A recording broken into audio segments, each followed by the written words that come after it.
So we watched a movie that had a pretty low IMDb score. We had access to it, so I just threw it on. This is one of those movies. So something we talk about once in a great while is that I more do this by myself more than Kaylee and I. Typically, I test films out. I give them like 5-10 minutes. I get the vibe from them. Sometimes I can tell in 1 minute. I'm like, oh God, no. This is horrendous. I can just tell. And trust me, if you watch those, because some people will be like, no way, bro, you can't get it that fast. Trust me, with some of these, you can. Yeah. 100% you can. And I cover a lot of stuff on the channel, so they have to be some stinkers for me to feel that way. So, but every once in a while, I will do it with Kaylee as well, and throw something on for like 5 minutes or something, and we'll kind of test the waters together. And we do that so that I can be like, how you feeling about this one? You want to stick through it? And because I have a lower threshold of quality than she does. Yeah. And plus we don't have as much time together. So like something like this, we'll throw this on and we'll see. And we were like maybe 10 minutes into this one and we had to go to bed and we shut it off and we were like, yeah, this looks good. Like we should continue with this. So we sat down, we watched it together. This movie is called Dead Whisper or Whisper. So like the title on the screen was Dead Whisper, like when I went to press play on the VOD title. And then when the movie started and ended, it just said Whisper. So yeah. this happens. This is not something new. In fact, I've, especially with older films, like, The Mutilator. Like when I press play on The Mutilator, it's just Fall Break. Right? So like you can get completely different titles. Sometimes that's nothing new. Yeah. So this is about a couple who has lost a child, and they're dealing with that. The dad is not taking it very well. I mean, of course, the mom's not taking it well, but the dad's really not taking it well. And this leads him to Nantucket Island. And there he confronts his demons. How about that? Yeah. That good? That's good. I like that. I really enjoyed this. This is that kind of film. I was, what's funny about the IMDb score, and I was telling this to Kaylee, this is weird. It happens every once in a while where the IMDb score will be low, and some people come at me and they're like, who cares what the IMDb score is? It's a good gauge to know if you're going to waste your time. I've said this before. For the most part, if anything's in the 3s or below, 99% of the time, you can pretty much take that as a guarantee it's shit. Right? I mean, there's definitely times there's when... exceptions. Yes, there's exceptions once in a because there are while. definitely shows and movies that get, like, review bombed on IMDb Sure. that don't deserve those scores. But if you're paying attention yeah. and you actually follow film and television like I do, not everyone does this. So maybe someone who doesn't have as much time or is knowledge on that kind of stuff. I know shows that get review bombed, right? The Acolyte had it just happen. Like, there's plenty of stuff like where I know I have to see this for myself to make sure, right? But for the most part, when you get that kind of stuff like this. Anyways, moving on from that. This had low ratings of like a 4.2 or something like that. But then I looked at all the reviews, the actual written reviews, and every one of them was positive, which I didn't find out until after I finished the film because I was like, why is this rating so low? But then I went into the reviews and was like, I wonder why this is getting, like low ratings but good reviews. Yeah. So I don't know. That's kind of a conundrum to me. I honestly, I don't have an answer for that because this does not feel like a film that should be in the 4s. I don't think this is going to land with everyone. I don't think any film's going to land with everyone. But I do think some films are geared towards more of a broader audience, as to where you get more and more niche from there. And I think that this is fairly niche. I think this is for people who like slower burn, atmospheric indie films that have some aspects that you kind of just got to accept because they are low budget.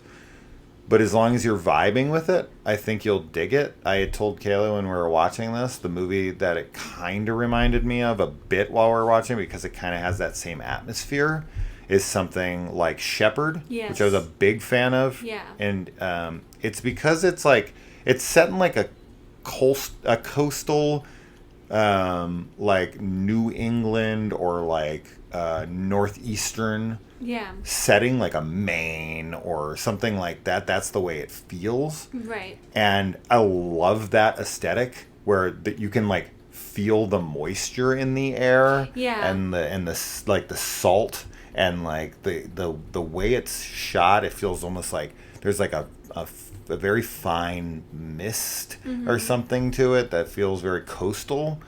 And I love films like this, so I'm gonna already buy into stuff like this that have those kind of like eerie atmospheres that are built by like the town and the surroundings. And what'd you think? Yeah, I liked it as well. I agree with you. I think like the atmosphere is really great in this one. It's definitely very eerie, very like kind of liminal too at times, and dreamlike, which was definitely what I liked about the story. Of course, it's more of a nightmare than a dream, but it has that type of vibe to it. So I was into it, and I liked the performances from everybody. There's one character that's kind of the villain, I guess you could say, or the antagonist. I thought he did a great job. That actor, his performance was really wonderful. I thought it was really disturbing and like creepy and pretty memorable too. And also the protagonist, I liked his performance, and I just thought it was cool. I thought it was a cool movie. I think that if you're a fan of those very like atmospheric, moody Shepherd type of movies, I definitely think this is one to check out. It's like the movie Any's Men, except for stuff happens. Yeah. It's like that, and I definitely do, because The Lighthouse does this too, right, where it's like people confined to an island, and I think that setting, especially being surrounded by like the ocean, and I don't know, there's something really cool about that, and especially not a tropical island, but like a northern island, whether it's in the Northeast, like this is, or Shepherd is set in like Ireland or the UK somewhere, some British island, but both of those settings are, I think it's Irish. I thought so too. But there's something really great about that type of ocean. Yeah. Because it's so dark and scary versus the like tropical ocean, which is much more like brighter and lighter. And this is the Atlantic. Yeah, the Atlantic is scary. The North Atlantic. The last thing I would say for this movie, and this might turn some people off, and I'm not 100%. I liked it, so I'm fine with it.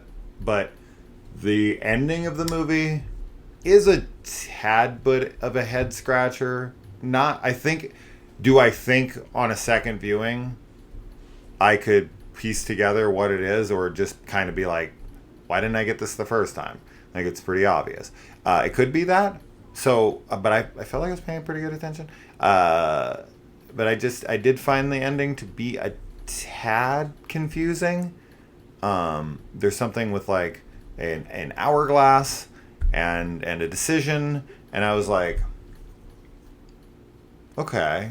Yeah. And then like trying to tie it to what we found in the beginning of the movie, which I think I got that. I'm pretty confident I can connect the dots there, but it definitely leaves it off with something that's going to take some analysis. Yes. And some people just want to be spoon-fed. They want the characters to be like, have this exposition dump. Mm-hmm. And it's funny because there is never going to be a perfect film for everybody, because there's some people who want everything explained to them, written down, and been like, there's no strings left there, to pull on, no threads of any sort.